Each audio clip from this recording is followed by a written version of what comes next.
Okay, our next speaker is Ashik Uzzaman. I hope I'm pronouncing that right.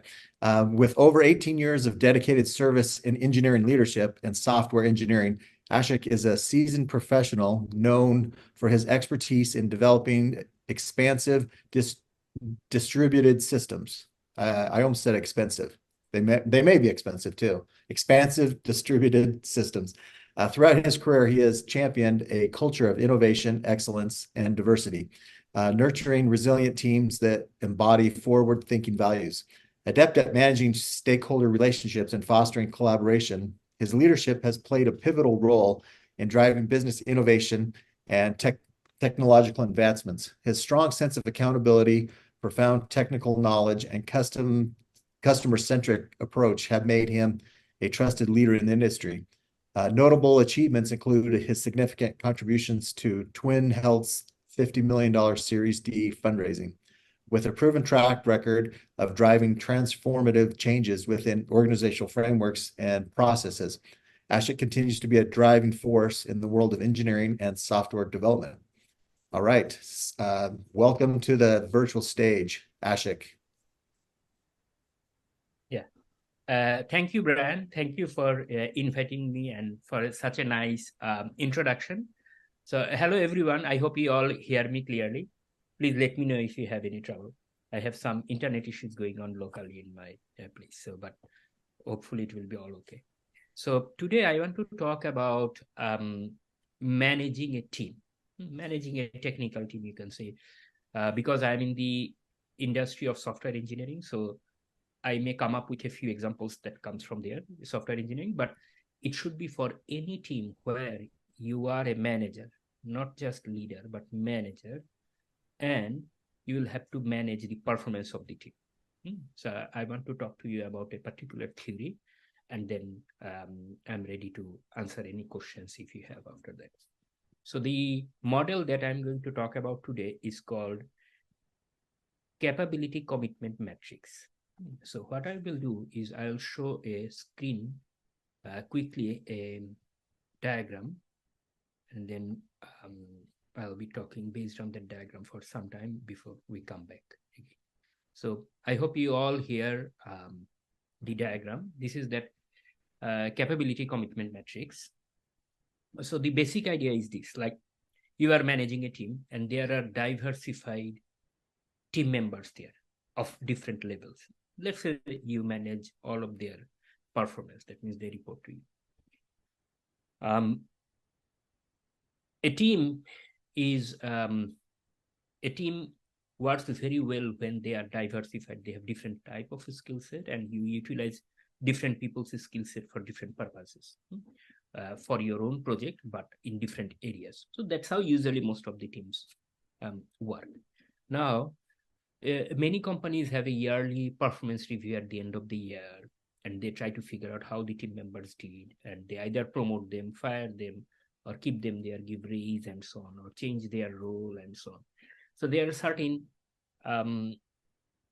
theories around how you can do those in a consistent manner across the organization, and not just like every manager based on their gut feeling or experience try to do it in their own way.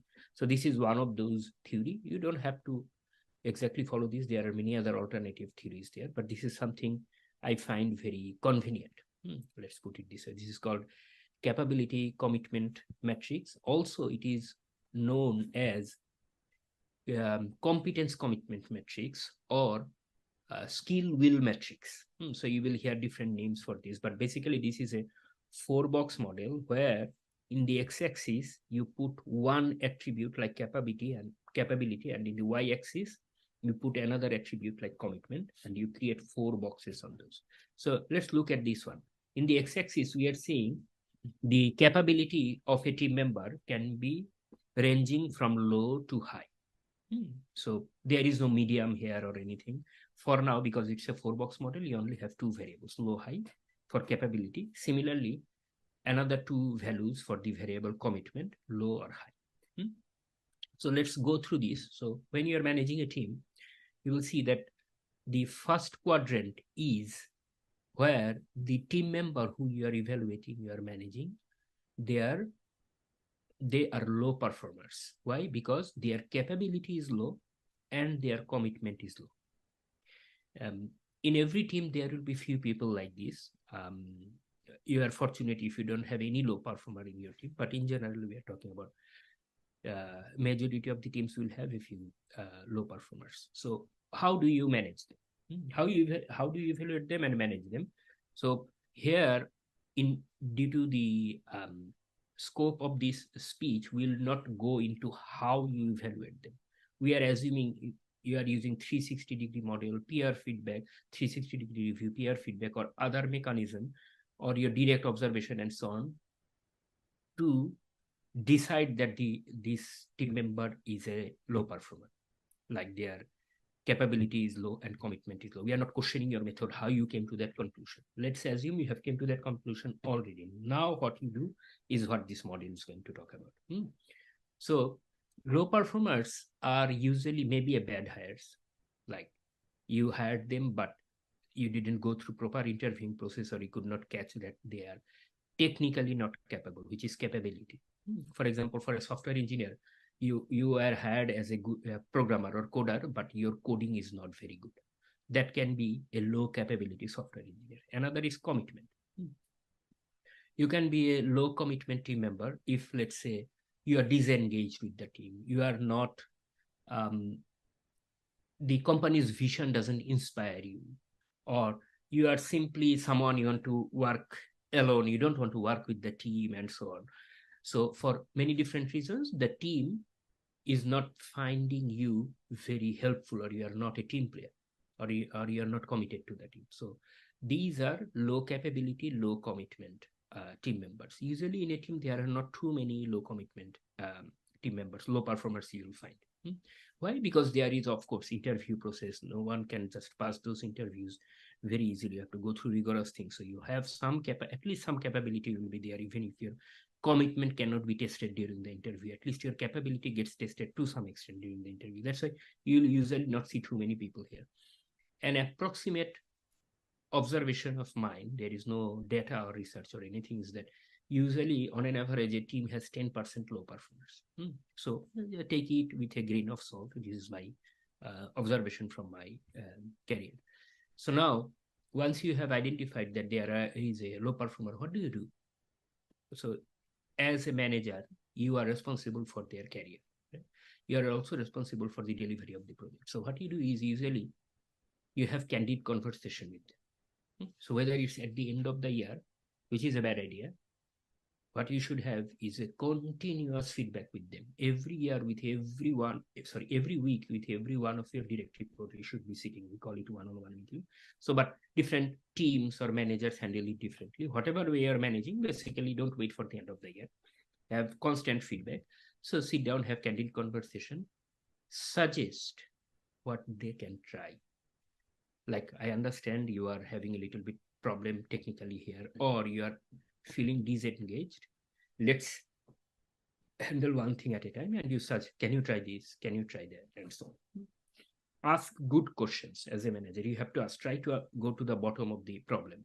Why is it? Is it you don't know coding, or you don't know this technical thing, or is it you don't feel like working, your team members are supporting you? What is it? Ask good questions. Empower and encourage. So these people often, if you encourage them a little bit, their commitment will grow. Their commitment is right now low. If you empower them, encourage them, you can grow their commitment. Train these people, send them in seminar, training, send materials that they can learn from, and so on. Maybe sit down with them, try to help them hands-on.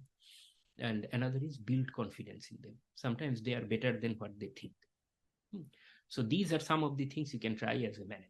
But let's say you have tried these out and still you are not seeing improvement in either capability or commitment. Then as a manager, your job is to manage these people out of the team, which basically means you find another role within the company if it is more suitable, or simply let them go out of the company. So that's what you can do for the low performers.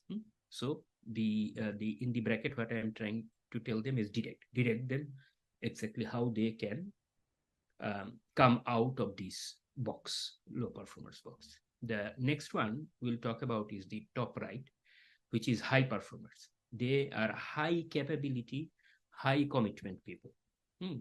So these are rock stars of the team, right? So these are the people who are technically very capable, why you have hired them for the project, and they are highly engaged and committed.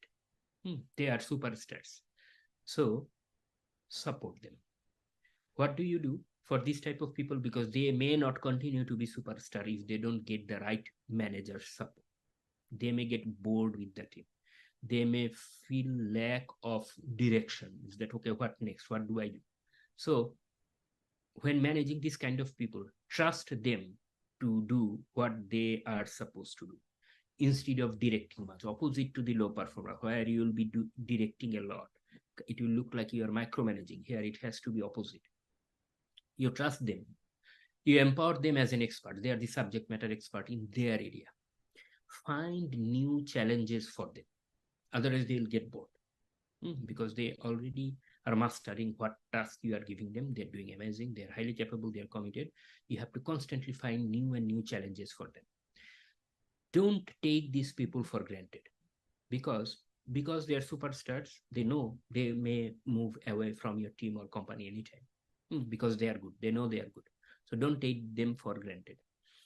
Ask them what's next. What do they want? So usually these are the superstars, rock stars who are ready for promotion for the next level. Why? Because you can give them bigger challenges, more scope, more responsibility, which will be harder for them. But whatever it is, different people get motivated for different reasons. So ask them what's next for them. Now, these two are relatively simple, low performer and high performer. The tricky ones are the other two. So let's look at the next one. If people who your team members, before I go to the other two, my approximate estimation is there are approximately 20% of the teams, 20% of the team members are superstars or rock stars. This is again, take it with a grain of salt. This is my overall observation working in different software companies in the past. In different industries, this number or percentage may vary differently or different time or geography. It may vary.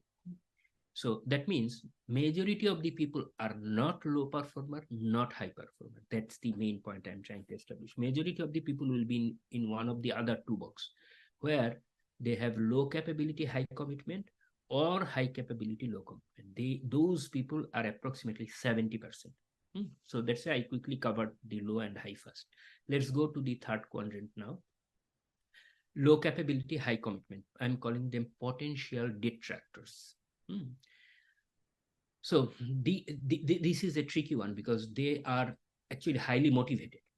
They are engaged with the team, but they lack the necessary technical skill. Like they are not very good in terms of capability, but they want to learn. They are committed and so on. So how do you handle this kind of people? They can become your valuable team member in future. They can become a superstar if you can guide them properly. So what do? You show them what to do. It's kind of a little bit of direction you'll have to give, but not micromanaging like low performers. Be hands-on with them. Give constant feedback on which area or technical capability they can increase. Stay available for them for any questions that they have, because they will be a high-touch employee for you. They will be asking a lot of questions coming to you. You should be going to them and focus on their skill, improving where they lack. Because they are highly committed people, you don't have to work too hard to motivate them. They are already motivated. So tell them that this is you are doing very good in general, but this is the job needs you to do certain things. Let's say coding in my example, software engineering, do well. So learn it, send them for training, let them get better, take help from other senior members in the team, pair with a mentor, you mentor them, you coach them and get them there. So that will be, they excite them and motivate them basically. Now the other quadrant, where you are basically managing people who are highly capable, but they have low commitment, they are disengaged with the team. So this is another tricky group, and they are possibly disengaged, or they have lack of drive to push themselves, or they are not aligned with the company vision, there can be many other things, maybe something going on in their personal life. Although they are capable, they are not very much well equipped with the team, like the team culture, team philosophy. They prefer working alone and so on. So these are working style also different people have. But as a manager, you have to make sure at least some part of their work they do for the team or work with them together, because it's a team game. When you're managing a team, a project, it's always a team game, not an individual game. So you have to instill those ideas in those team members. What do? Tell them that you believe that they can do it because they are technically capable. So you tell them that you just have to develop a little bit of your motivation. Let me know how I can help you so that you feel more excited and engaged with the team. And slowly, gradually raise the stake and pace. Start with slow pushing and then slowly keep raising. Oh, you have to do better. You have to do better. This one, I want to see more engagement from you, more questions from you, more challenges from you, and so on. And tell them you are better than what you realize. So some of them, they possibly want to just get to the next level. Tell them, because they're technically capable, tell them, how can I let you go, get you to the next level if you are not being able to influence your team? You are not engaged with the team. So if you get to the next level, how will you engage others if you yourself are not engaged? This is how you will try to motivate them to get there. A small percentage of these highly capable, low commitment people are actually harmful for the team. We call the Patrick Lencioni, a management guru in the Bay Area, he calls them brilliant jerks. Brilliant jerks are people you cannot live without because they are so good in their work. But on the other hand, they demotivate the rest of the team. They are harmful for the other team, but their output alone is very high. And that's why managers cannot fire them, because they are getting a lot from them also. You need a very strong manager to be able to handle these kind of team members, or making a decision to hire, making a decision to fire, and so on. So they are brilliant jerks. So you'll have to try to put them into discipline so that they work with the team or manage them out from the team, even if they are giving a lot of output to the company, because it's not an individual game, it's a team game. And you need a good manager, strong manager, to be able to handle situations like this. So these are the 4 boxes of commitment management. However, you may come into a situation is that I have team members who are neither, I cannot put them as high or low, like their medium capability, or their commitment is not high or low, they are medium commitment, and so on. What do I do about this? They are like in the center of the thing. For if you fall into situations like this where you are having hard time managing within the 4 box, you can actually use a different model, 9 box model. It's slightly different. Let me share that with you. I'll just show you quickly before I open up for Q&A. Sorry, let me share my screen. Okay, so this is a 9 box model where instead of capability and commitment, what I'm putting here is performance versus potential. Very similar. And here you can put low, medium, high, low, medium, high performance, low, medium, high potential. Very similar, but instead of 4 box, now you have more levers to work with. Basically 9 boxes. Something similar, but in essence, in principle, it tries to handle the same thing. So what you can manage in 9 box, you can actually manage in 4 box, as long as you can evaluate your evaluation method is appropriate. So I will not go into the deep into this 9 box model, because my goal was to actually talk to you about the 4 box model, that capability commitment matrix. I hope this will come out useful for you, and I'm open to take any questions that you may have. Thank you. I have also provided my LinkedIn, YouTube channel, and my website or blog link in case you are interested. I run a Leaders Whiteboard YouTube channel where I talk about many of these management and leadership theories. So yeah, thank you. Thank you, everyone.